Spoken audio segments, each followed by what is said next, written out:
আমরা বিজয়ের পরে অনেক বেশি অহংকারী হয়ে উঠছি। সম্ভবত বিজয়ের পরে আমরা মনে দাওয়াতি অনুভূতি হারাই ফেলছি।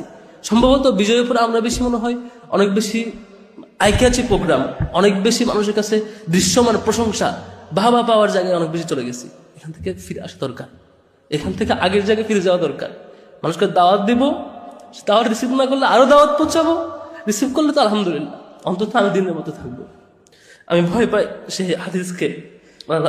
রাসূল ইসলাম বলছেন যে সবার আগে জাহান্নামে যাবে শহীদ, শহীদকে জাহান্নামে দেওয়া হবে। তারপর বলবে, শহীদ বলবে, ইয়া আল্লাহ আমি তো শহীদ হয়েছি, আমাকে জাহান্নামে দিচ্ছেন কেন? তখন আল্লাহ বলবেন, তুমি মিথ্যা বলছো, তুমি শহীদ হয়েছিলাম, মানুষ যদি তোমাকে শহীদ বলে সে সময় তুমি শহীদ হয়েছো, তুমি জাহান্নামে যাও। মানুষ তোমাকে শহীদ বলেছে, দুনিয়াতে পেয়েছ। এরপরে জাহান্নামে দেওয়া হবে আলেমকে। আলেম বলবে, আল্লাহ আমাকে কেন জাহান্নামে দিচ্ছেন, আমি তো দিনের আলম অর্জন করেছি। দানশীলকে জাহান্নামে দেওয়া হবে। দানশীল বলবে, আল্লাহ আমার সব সম্পদ দিনের জন্য দিয়ে দিচ্ছে, আমাকে কেন জাহান্নামে দিচ্ছেন?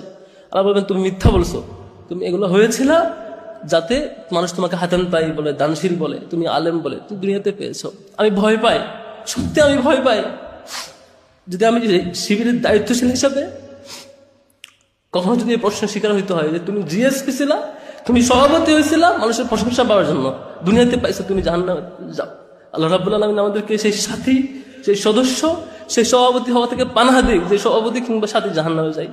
যেদিন এই কাফেলার দায়িত্বশীলরা ভুলক্রমে শুধুমাত্র একটা জায়গায় মনোযোগী হয়ে উঠবে, যেদিন এই কাফেলার দায়িত্বশীলরা শুধুমাত্র একটা এরিয়াতে মনোযোগ থাকবে, একটা বিষয়ে ব্যস্ত থাকবে, সেদিন থেকেই সম্ভবত আমরা পথ হারাতে শুরু করব।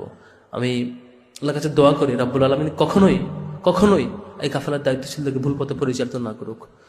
রাব্বুল আলামিনের কাছে দোয়া করি যে কাফেলা ঢাকা বিশ্ববিদ্যালয় কেন্দ্রীয় মসজিদ থেকে শুরু হয়েছে 1977-এ, আজকে 49 বছর লাগলো আমাদের চূড়ান্ত বিজয় আসতে।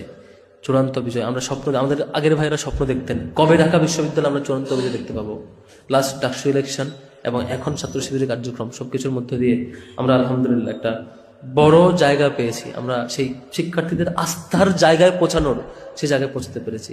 এখন দায়িত্ব, আসল দায়িত্ব হচ্ছে এখন আমরা যারা কাজ করছি, সামনে যারা এই কাফেলার দায়িত্ব নেব, এই কাফেলার আমি বিনীত অনুরোধ করবো যারা দায়িত্ব পালন করবো, কখনোই মনে করা উচিত হবে না বিশাল বড় মিছিল, বিশাল বড় বিজয়, অনেক বেশি ফুটেজ বা অনেক বেশি আনন্দের জায়গা, অনেক বেশি ক্রেজি যে ভাব, সেইটা কখনো কল্পনা না করে বরং প্রত্যেকটা পথে পথে হাঁটতে চলতে কর্মসূচি চিন্তা করা দরকার। আমার পিছনে 234 জন ভাইদের শাহাদাত, রক্ত এবং বিশাল যে পথ পাড়ি দিয়েছি, এই সময়টা পার হয়ে এখন আমাদের দরকার হবে এই চূড়ান্ত বিনয়টা আমাদের মধ্যে থাকা।